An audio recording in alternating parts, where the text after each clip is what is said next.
Pour faire le tri dans un environnement informationnel de plus en plus complexe, l'Association des professionnels africaines de la communication au Niger a de l'expérience. Créée en 1997, elle a vu l'écosystème informationnel se transformer et depuis, elle met en place des actions de terrain avec pour cible à la fois les femmes et les jeunes en ville comme en zone rurale. Aminatou Noma en est la directrice des programmes. Nous avons organisé des ateliers consultatifs avec les groupements féminins. Donc nous les avons sensibilisés sur l'utilisation des réseaux sociaux afin qu'elles sachent où trouver la bonne information et quelle attitude adopter en face d'une désinformation. Pour toucher efficacement les populations non lettrées et rurales, nous avions privilégié dans nos activités l'utilisation des langues nationales. Une approche de proximité que l'on retrouve au Burkina Faso avec l'ONG EduCommunique que dirige Nina Kadi Diallo, qui s'est donné pour mission de développer l'esprit critique dès le bas âge. À l'endroit des scolaires, des ateliers en éducation aux médias et l'information sur diverses thématiques.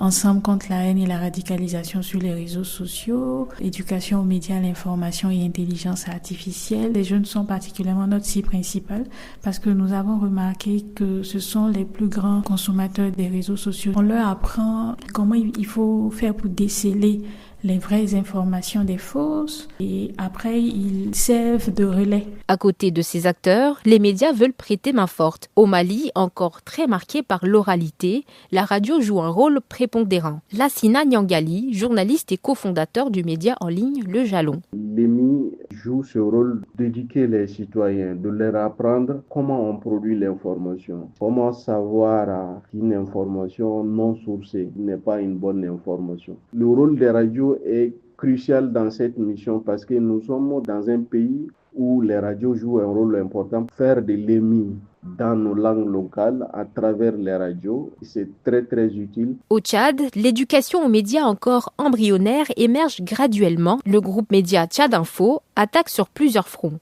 à la radio, sur les réseaux sociaux et sur le web. Bien qu'étant l'une des rares rédactions du pays à s'y intéresser, l'éducation aux médias est devenue un enjeu majeur pour son directeur, Mamadou Djimtebaye. Nous avons mis une rubrique qui s'appelle « On a vérifié pour vous ». Des articles en mode podcast, mais aussi en vidéo. En partant du fait qu'on a un portail d'alphabétisation. Donc déjà, il faut que les gens aient accès à l'information. Tout le monde a besoin de l'information, mais il faut seulement éduquer les gens à savoir comment consommer l'information, où s'approvisionner. Et ça passe par un travail d'éducation aux médias de façon permanente et continue. Selon l'UNESCO, les nouvelles technologies ont radicalement transformé la circulation de l'information, permettant une diffusion à une vitesse qui explose les cadres traditionnels de la presse. Ce flux ultra rapide et dicté par des algorithmes nécessite une nouvelle éducation à l'information.